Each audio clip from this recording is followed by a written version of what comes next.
Kita sebagai orang beriman mesti wak paham. Apalagi di zaman kini kok ujian awak kalau wak rasakan berat pak. Apalagi Allah bagi awak seorang anak. Maka jangan wak siung-siung anak tu pak. Anak itu apa keuntungan untuk orang tua ustaz? Yang pertama adalah membuat pahala orang tua tidak pernah putus. Itulah keuntungan awak punya anak apa. Ustaz, kami tak banyak ada ustaz. Tak dapat anak ada kami angkat anak uang. Lai dapat pahala mengalir. Lai, Allah tu maha adil. Kalau tak dapat pahala mengalir berarti Allah tu tak adil. Sementara Allah tu maha adil. Karena kita ikhlas membesarkannya, memberikan dia makan, memberikan dia pendidikan, mengajarkan nilai agama kepadanya. Hati-hati ya wak. Zaman kini kau banyak godaan. Jangan bangga awak bekok lah berkorban piti 50 juta, 60 juta. Awak masuk mana awak berkojo, tapi dia melanggar hukum Allah Subhanahu wa taala. Maka harta yang diberi Allah kau tadi pak, gunakan kepada sesuatu yang baik. Gunakan untuk anak, untuk pendidikannya. Apalagi di Indonesia. Indonesia kini Bapak Ibu lah kacau.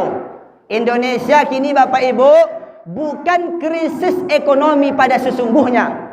Pada hakikatnya bukan krisis ekonomi. Tapi apa? Krisis orang-orang yang benar. Kalau wak sobi Indonesia kok krisis orang pintar tu salah besar. Karena ratusan universitas di Indonesia per tahun mengeluarkan ribuan gelar doktor. Kalau sudah gelar doktor pintar, kalau sudah gelar doktor jenius, kalau sudah gelar doktor dia tahu hukum. Tapi ingat, siapa yang bisa korupsi di kantor? Siapa yang bisa mempermainkan hukum sehingga menyengsarakan rakyatnya? Kecuali orang pintar. Kenapa itu bisa terjadi? Karena tidak ada kebenaran di dalam dirinya. Maka yang pertama tanamkan ke anak tu kebenaran. Kebenaran tu apa? Rasa takut kepada Allah Subhanahu wa taala. Ingat, kalau RT meninggal, kalau RW meninggal, kalau camat meninggal, kalau bupati meninggal, bahkan presiden saja yang belum meninggal, sudah banyak orang yang ingin menggantikannya. Tapi kalau imam masjid yang meninggal, guru ngaji yang meninggal, ulama yang meninggal, susah mencari penggantinya. Kalau kita tengok di zaman sekarang ini, pemuda-pemudi sangat rendah nilainya di mata masyarakat kini pak. Banyak yang tak tangkok narkoba, banyak yang tak tangkok bajudi. Kini orang bajudi pak, indak dia temeja le. Tak ada dulu dah. Dulu orang bajudi menopuk gara-gara kori. Yang tu gara-gara korinya apa? Batu domino. Itu tu gara-gara kori tu. Ditopuk bajudi dulu. Kini orang tak perlu itu le. Mana bajudi? Melalui HP Android orang bajudi kini. Ada mancik apa namanya chip tak ngerti yang borok, tapi lah pokak telinga tu. Pai warnet pagi balik petang, balik menggoik bukan berarti salam maghrib, tapi pai mai silondunya, pai makan inya balik. Sudah itu langsung ke warnet lagi. Awasi anak awak. Karena anak itu amanah. Karena anak itu adalah tanggung jawab. Kalau kita mampu menggunakan harta kita di jalan Allah, maka keberkahan harta itu ada pada seorang anak karena kita korbankan mereka. Ikut tak? Kalaulah nilai agama Bapak Ibu ada dalam hati seorang anak, dimanapun dia berada, dimanapun dia bekerja, dimanapun dia dinas, kalau ada rasa takut kepada Allah, insya Allah hukum Allah yang pertama dia tegakkan, kebenaran yang pertama dia dirikan. Ikon daerah pangkat tinggi, bintang banyak. Ingat, kalau dia tentara, menjadi tentara beriman kepada Allah. Kalau dia jadi pejabat, menjadi pejabat yang beriman kepada Allah. Ustaz, kami nak ni jadikan anak kami jadi polisi, bagus. Karena kerjanya mulia mengayomi masyarakat. Tapi ada salah satu kita tengok, ada kita bertujuan anak kita mesti jadi polisi wanita, jadi polwan, bagus.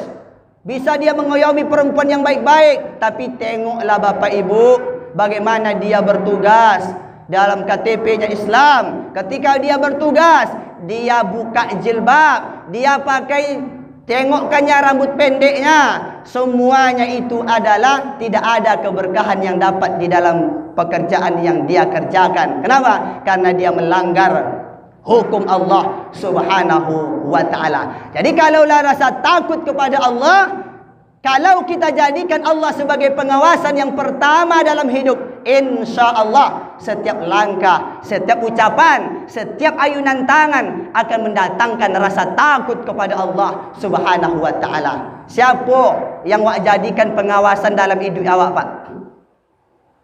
Dia yang tidak lain dan tidak bukan adalah la ta'khudhuhu sinatun wala naum. Dialah Allah yang tidak pernah mengantuk dan tak pernah pula tidur. Kalau rasa takut itu ada dalam hati seorang penguasa, maka seorang penguasa itu akan menggunakan tanda tangannya untuk mengayomi masyarakat, untuk membantu fakir miskin. Dengan tanda tangannya itu dia mensejahterakan rakyatnya, bukan menzalimi. Kalau rasa takut itu ada dalam hati seorang penguasa, maka seorang penguasa akan menggunakan kekuasaannya untuk menolong agama Allah Subhanahu wa ta'ala. Tapi kalau penguasa itu zalim, kalau penguasa itu tidak ada rasa takut kepada Allah, maka bagaimana tanda tangannya, bagaimana kekuasaannya? Dia gunakan yang pertama untuk kepentingan pribadi. Kemudian yang kedua, dia tidak tahu apa yang mereka keluarkan, apa yang mereka korbankan, menyengsarakan rakyat.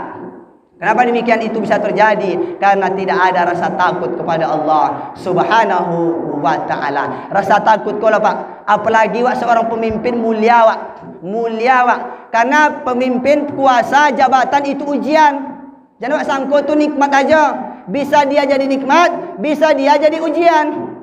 Kalau kita seorang suami, Pak, kita hanya menguasai anak dan istri kita.